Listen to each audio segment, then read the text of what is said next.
de Dios y de la Perdón. Patria, se abre la sesión. Perdón, informática, sí. Informática, por favor. Conexión, muchas gracias.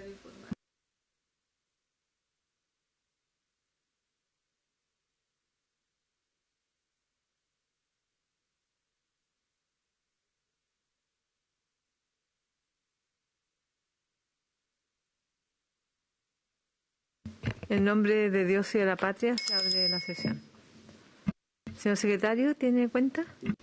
Presidenta, solamente señalar que respecto del proyecto de eficiencia hídrica, que venció el plazo de indicaciones, se presentaron 16 indicaciones. El Ejecutivo no presentó indicaciones. ¿Ah? No presentó indicaciones. Presentó la senadora, señora Allende, el señor Castro, el senador Bianchi y el senador Alvarado. Pero el Ejecutivo en definitiva no presentó indicaciones. Eso. Y lo segundo, bueno, excusar, como conversábamos recién, al abogado Francisco Cox, que iba a exponer en esta sesión que por problemas insuperables en materia de Internet no puede conectarse y entonces se comprometió para poder estar en la próxima sesión sin falta acá, además de los invitados que ustedes van a hacer llegar la lista. Disculpe. Tiene la palabra. Yo no sé cuándo, entonces ya están las indicaciones. Si el Ejecutivo no presentó indicaciones, nosotros podemos empezar a ver las indicaciones de eficiencia hídrica. Podría hacer un comparado. Podríamos hacer un comparado y que nos empezaran a explicar o verlas. Sería súper bueno avanzar en aquello. Perfecto. Y la otra cosa es pedirle de que ojalá pudiesen antes del 18 entregarnos realmente en definitiva las conclusiones o las propuestas de la mesa técnica sobre desalinización. Porque se va a tratar de ajustar que realmente lo logremos antes de la semana regional, poder despachar, por lo menos mandarlo a la sala. La semana regional es la última. Voy a hablar con Nicolás Rodríguez para ver el avance del... El avance y lograr sería estupendo. Perfecto. La verdad es que sí podríamos hacer más cosas. Si se puede acelerar, la perfecto. Sesión, quedamos que viene el señor Cox, algunos invitados. Exacto. Llegó el señor Cox. Y si hay pocos invitados, a lo mejor podemos empezar ya a ver algo del comparado de eficiencia hídrica para ponerlo en tabla el segundo punto. Si se alcanza, bueno, si no, no. Pero avanzar en eficiencia hídrica, sobre todo si ya están las indicaciones, estaría bien bueno. Perfecto. ¿Te parece? Nuestra próxima sesión sería el 6 de enero. O sea, no, en enero la primera sesión sería el 6 de enero. Y ver si es posible que en esa fecha o el 13 estuviese el informe de desalinización. Sí.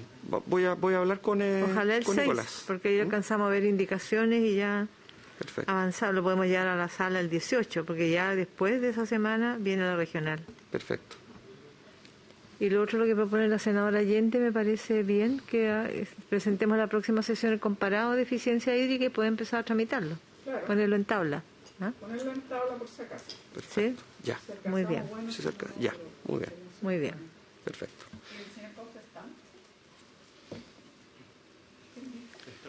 Sí, a ver, voy a volver a...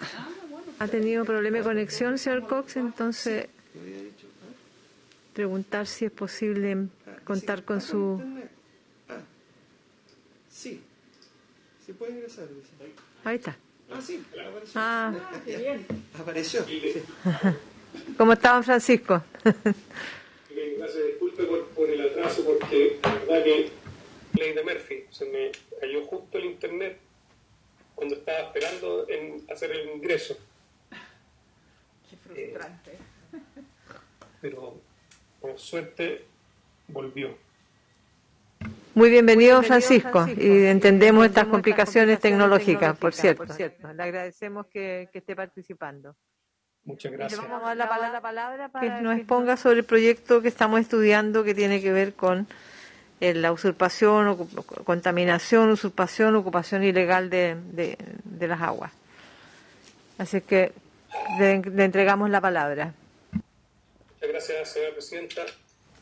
Lo primero que quiero decir es agradecer la invitación, también hacer un disclaimer, como se dice, o una revelación, que es que esta presentación que yo voy a hacer es el informe en derecho que nosotros se nos solicitó por la Asociación Gremial, la Asociación Nacional de Empresas Sanitarias, ANDES, para que haya absoluta transparencia del origen de mi presentación. Y en ese sentido voy a opinar, como usted bien ha dicho, sobre el proyecto de ley que modifica el Código Penal para tipificar como delito el desvío, contaminación, usurpación u ocupación ilegal y cualquier otro modo ilegítimo de afectación de las aguas, del boletín 14.045-07. Sin duda que la motivación y el objetivo y el mensaje, por decirlo de una forma, del proyecto de ley tiene mucho sustento. Sin duda que la dificultad de acceso y gobernanza del agua es un tema sumamente preocupante. La escasez hídrica también es un tema preocupante. De hecho, a octubre del año 2021 habían 177 comunas con emergencia o escasez hídrica. El cambio climático, sin duda, también es un factor que lleva a preocuparse por el tema del derecho de agua. El creciente opino juris respecto de que existe un derecho humano al acceso al agua potable también es una motivación de este proyecto, y en ese sentido nos parece que es una iniciativa loable. Dicho lo anterior, sí hemos visto algunos problemas que me gustaría revisar con ustedes. El primero de ellos, diría yo, que es un problema de lo que se llama quizás una posible violación al principio de legalidad o tipicidad. Como ustedes bien saben, honorables senadores y senadoras, es uno de los principios fundamentales. Esto lo que busca es justamente que cualquier persona pueda saber qué es lo que el ordenamiento jurídico espera de él y cómo evitar cometer una conducta penal, cometer un delito en definitiva. Y si revisamos, por ejemplo, los distintos articulados, vemos que en cada uno de ellos hay una variedad bastante amplia en la conducta o en ciertos elementos del tipo que harían difícil una adecuación de un ciudadano o ciudadana que quiera adecuar su conducta al ordenamiento jurídico. Por ejemplo, si vemos el artículo 489 bis, vemos que en el inciso cuarto se indica que se entenderá por contaminante todo elemento, compuesto, sustancia, derivado químico o biológico, energía, radiación, vibración, ruido luminoso o artificial, o una combinación de ellos. Y aquí es donde hay una variedad y que es difícil de determinar para una persona cómo podría adecuar su conducta a la norma, que dice cuya presencia en el ambiente en ciertos niveles. No se precisa cuáles son esos niveles de concentración o por periodos de tiempo. Eso es vago, ¿no? Uno no podría saber cuánto es el nivel de concentración o cuánto dura este periodo de tiempo.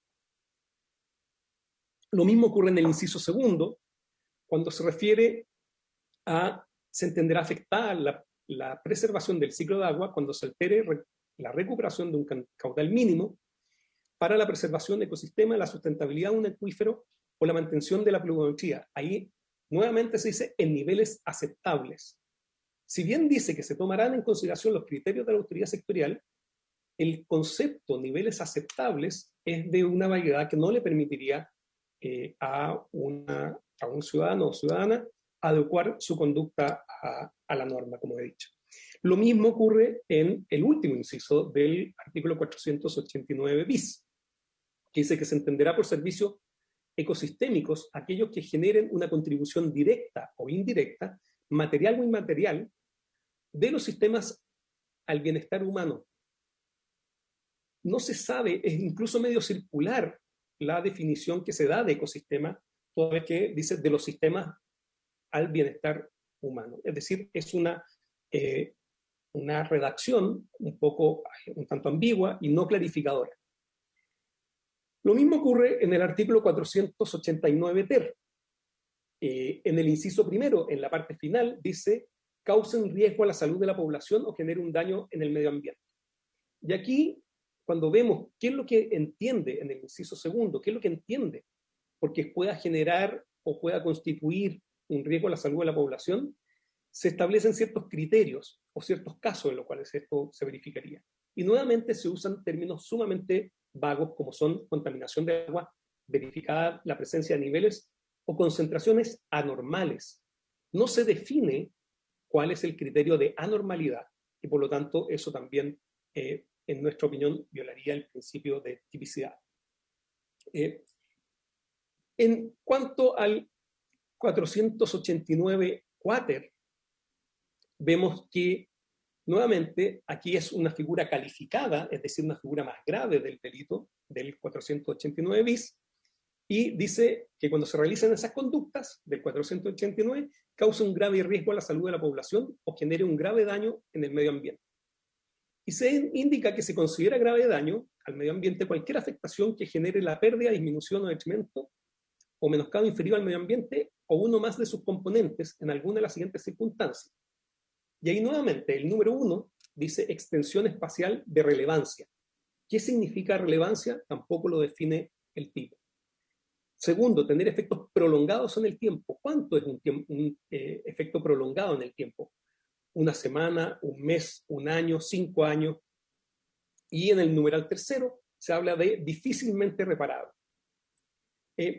Por último, en el cuarto se indica un conjunto significativo de especies según las características de la zona. Ese concepto, un conjunto significativo, nuevamente es un concepto abierto normativo que es de difícil, ¿cómo se llama?, completitud, o es más bien vago, o lo que dicen algunas veces, ¿no es cierto?, de textura abierta. Entonces vemos que efectivamente hay problemas de tipicidad.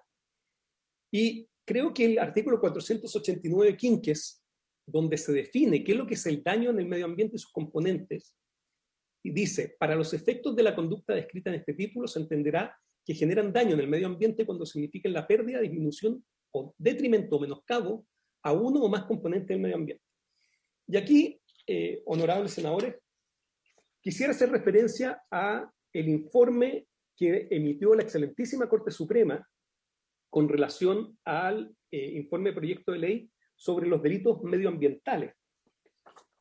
Y aquel delito ocupaba exactamente la misma, el mismo fraseo, la misma tipificación o definición de qué es lo que constituía daño al medio ambiente. Exactamente lo mismo.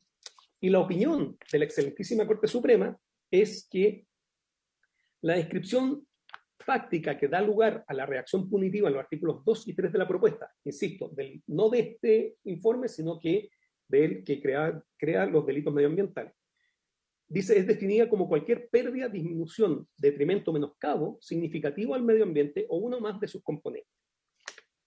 Y permítame citarle cuál es la opinión de la excelentísima Corte Suprema. Y dice, bien podría preguntarse un intérprete razonable a cargo de la persecución penal y del juzgamiento que cuenta con un menoscabo de medio ambiente o sus componentes para propósito de la ley. ¿Y qué es lo que termina resolviendo? Dice que estas conclusiones demuestran que la definición de conducta penalmente relevante es tan amplia que es imposible a partir de la sola lectura discernir qué conductas son potencialmente criminales y cuáles no.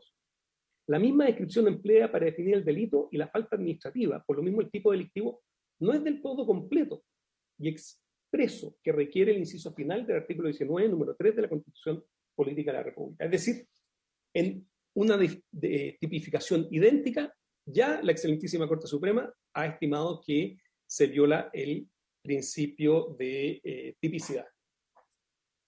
Otro problema que vemos con el proyecto es que se violaría el principio de culpabilidad.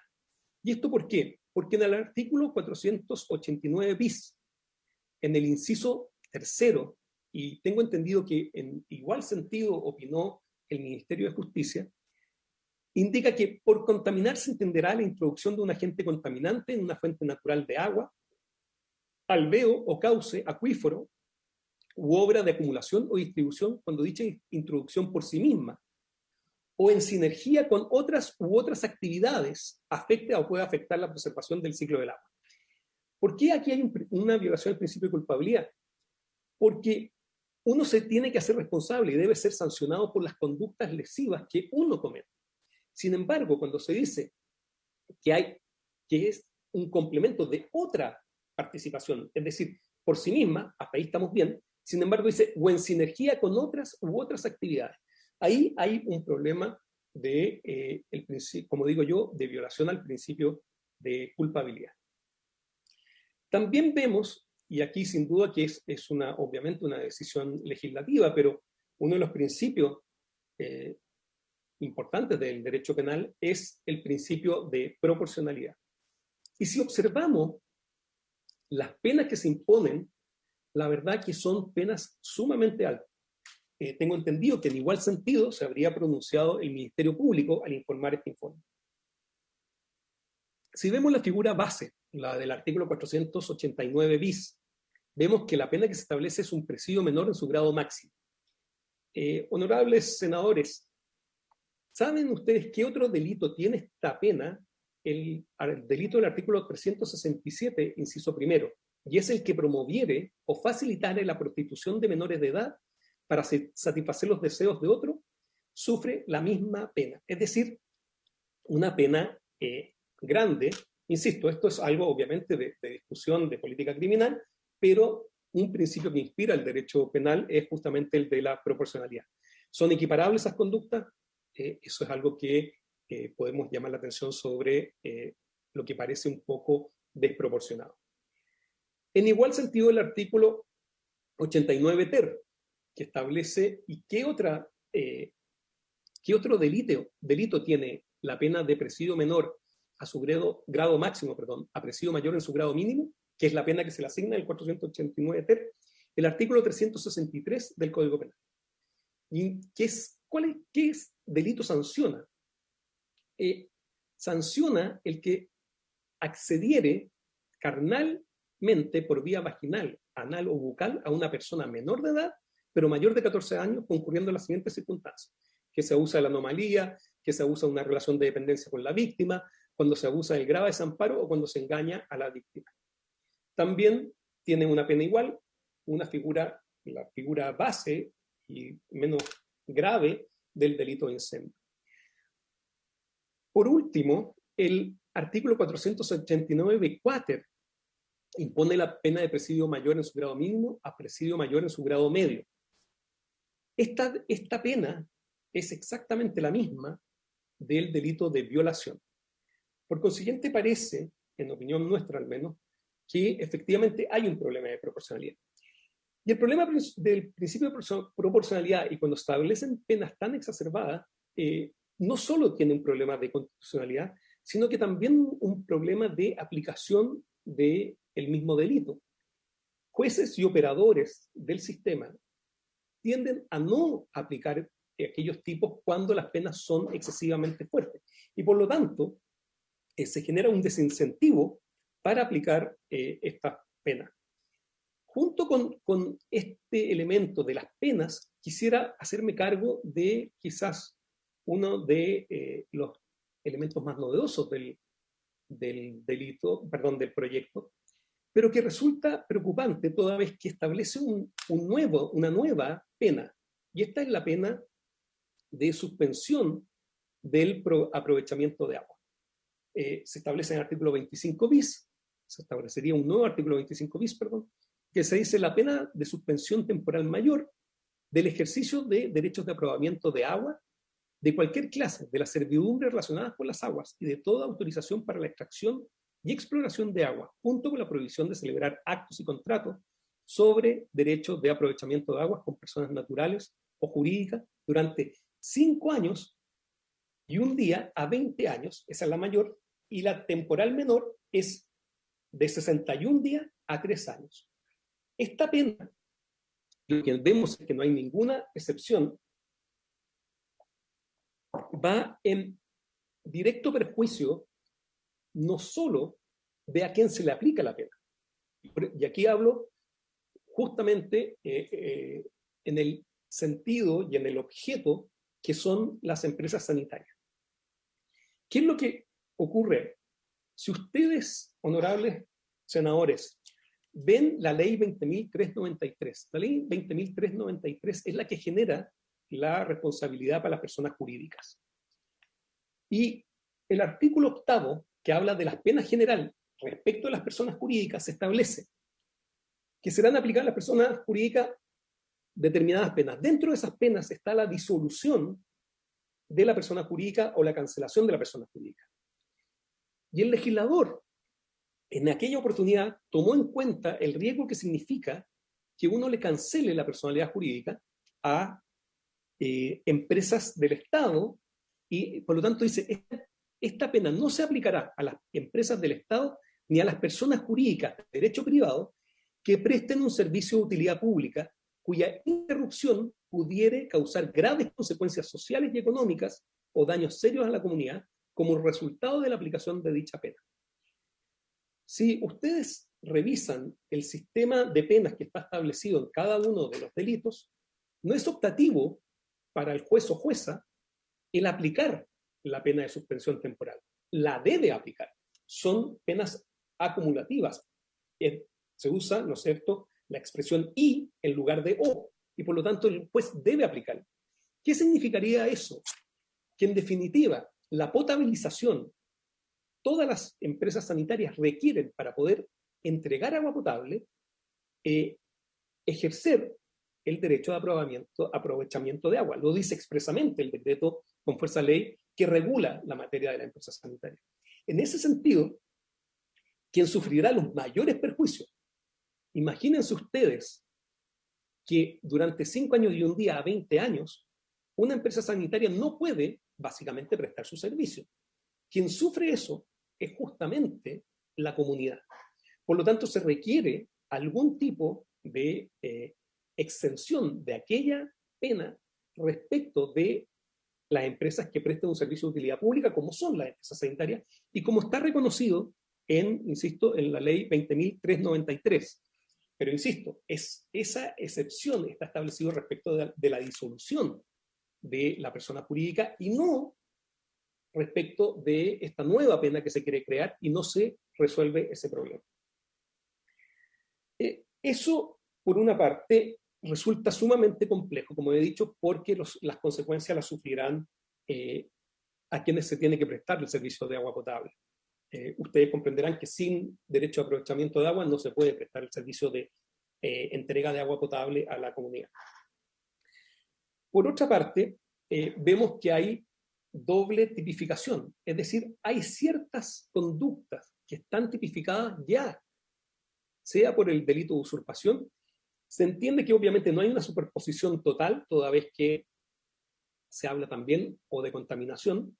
Sin embargo, creemos que en aquella parte que habla de contaminación sí estaría regulado por la Ley General de Pesca, que establece en el artículo 136 un delito de contaminación de agua. Es cierto que no hay una superposición completa, toda vez que la Ley General de Pesca requiere que se afecten los recursos hidrobiológicos.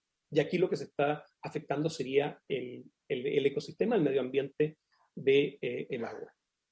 Pero sin duda que hay un problema ahí de coordinación entre las distintas legislaciones que están vigentes.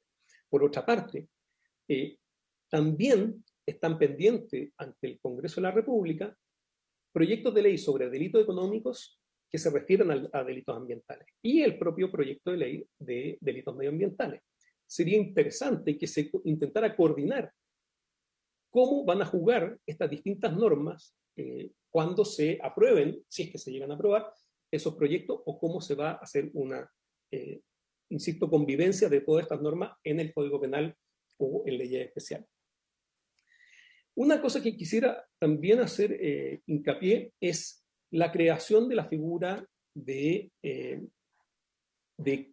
una figura culposa. Esa figura también existe en la Ley General de Pesca, pero fíjense, honorables senadores y senadoras, que en esa ley se estableció expresamente que en el caso de negligencia, es decir, que no hay voluntad de contaminar o de usurpar, sino que hay una negligencia, es decir, no se cumplió con el debido cuidado, se establece que si es que la empresa se autodenuncia, intenta modificar todo el daño que se haya generado, y entonces en esas circunstancias se puede optar a una suspensión condicional. Al no darse esa posibilidad en esta ley, se crean incentivos para que incluso algunas empresas intenten ocultar qué fue lo que ocurrió y no mitigar ni autodenunciarse lo que sería, me parece que un efecto contraproducente. Por último, quisiera referirme a 2 puntos. Uno, sobre el artículo 489 quinques, inciso segundo, que señala que el juez penal en todo caso será competente para calificar y determinar la existencia y extensión del daño, ponderando siempre su afectación a los bienes hídricos y considerando especialmente la existencia de sentencia firme en sede ambiental o civil sobre los mismos hechos.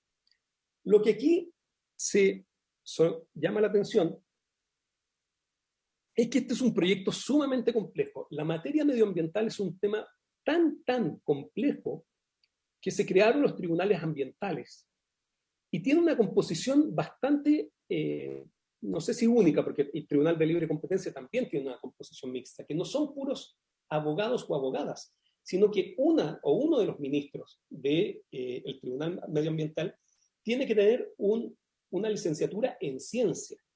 Esto por la complejidad del tema. Y eso es para la indemnización de perjuicio, para la revisión de sanciones administrativas. Sin embargo, cuando se va a la sanción más fuerte que la sanción penal, se le entrega a un juez o jueza que no tiene conocimientos especiales en ciencia.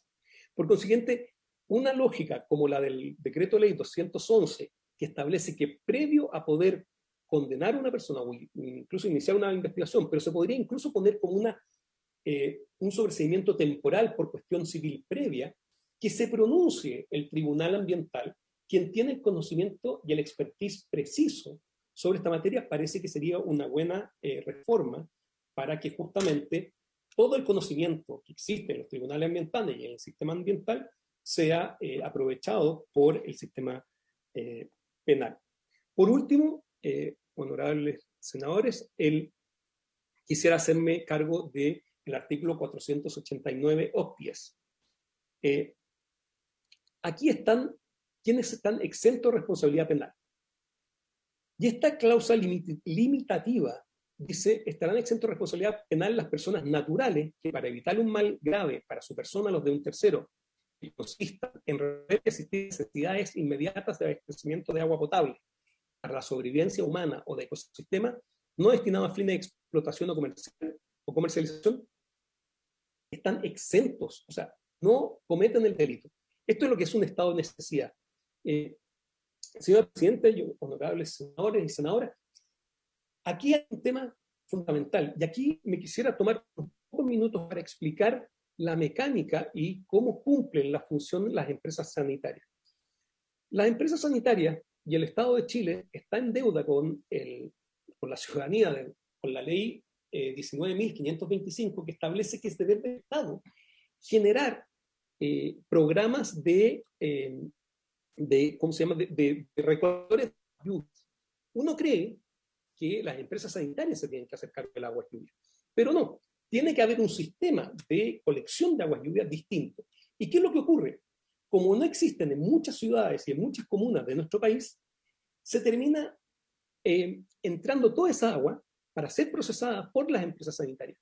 Eso implica que muchas veces, y hay, ¿no es cierto?, regímenes especiales, por eso están los aliviaderos y la normativa que establece 76 horas en algunas partes para poder hacer aliviaderos de tormenta, pero ocurre que muchas veces las empresas sanitarias reciben más agua de incluso lo que se le está pagando por el tarifado. Las empresas sanitarias se tienen que hacer cargo de procesar el agua de acuerdo al tarifado, y eso se proyecta. Pero muchas de las empresas sanitarias reciben más agua de la que está incluso tarifado.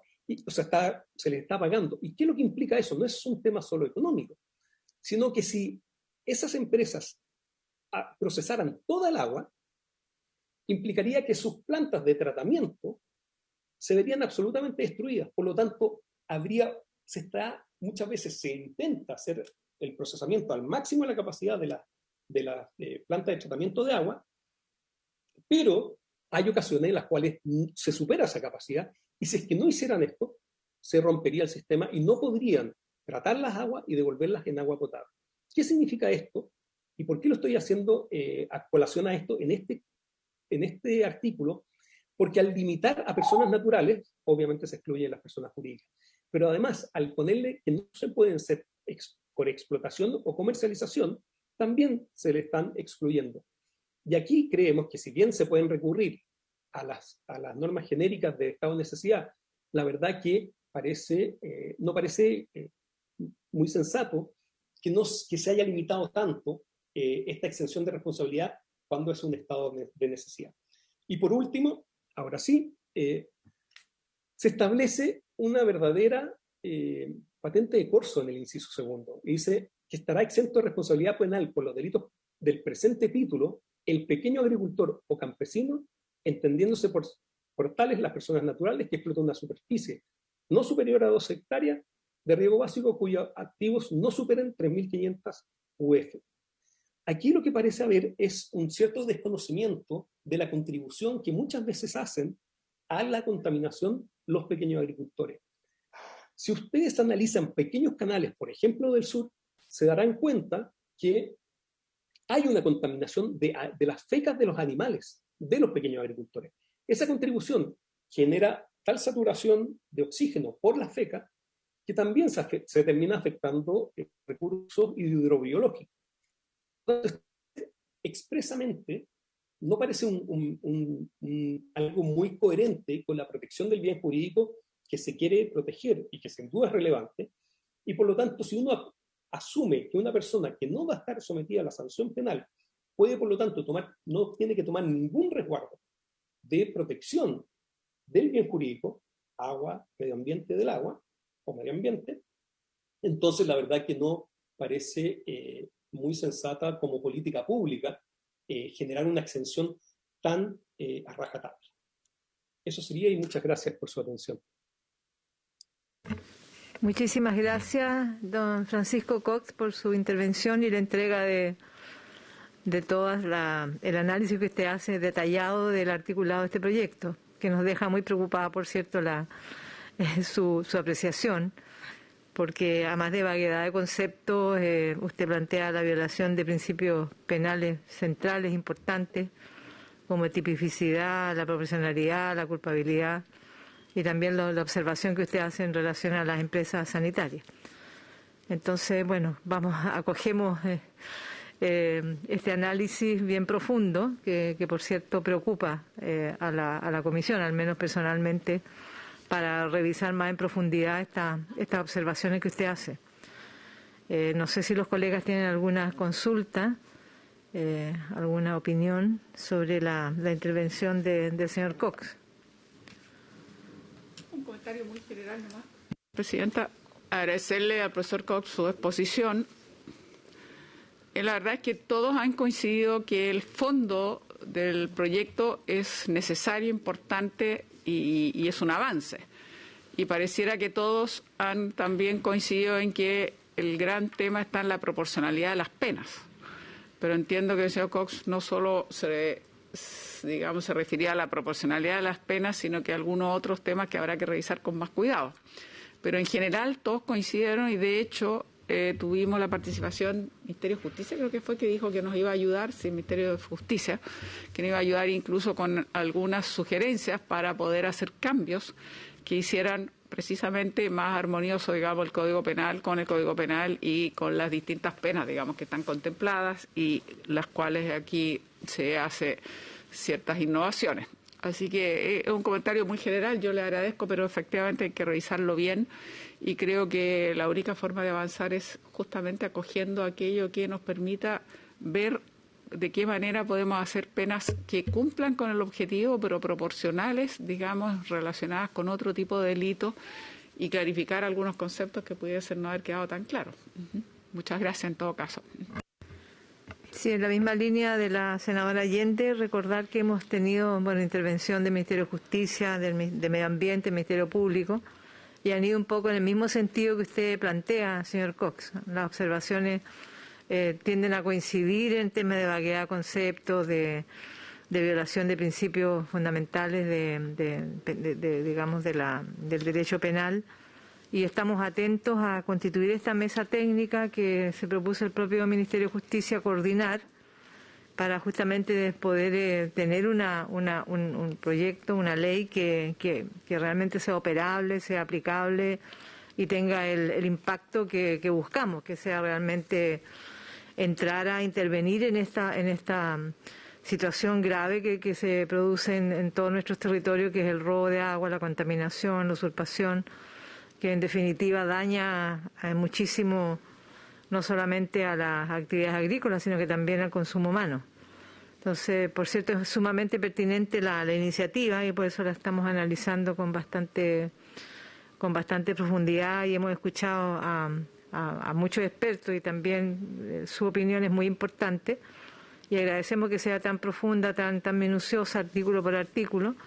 Y por cierto, son insumos importantísimos para esta mesa técnica que ya vamos a instalar dentro de los próximos días.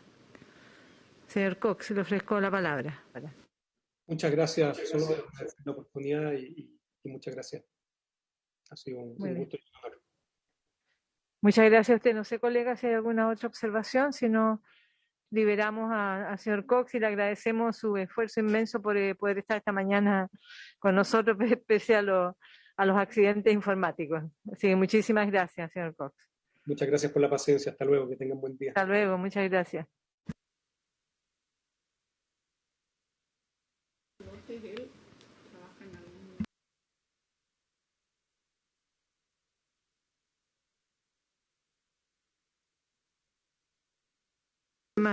Sí, es una persona muy bueno el análisis que hizo.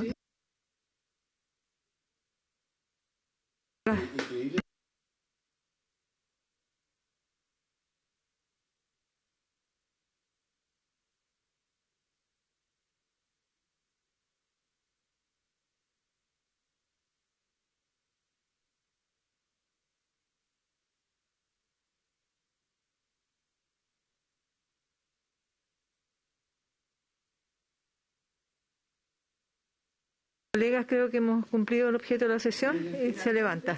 Se levanta.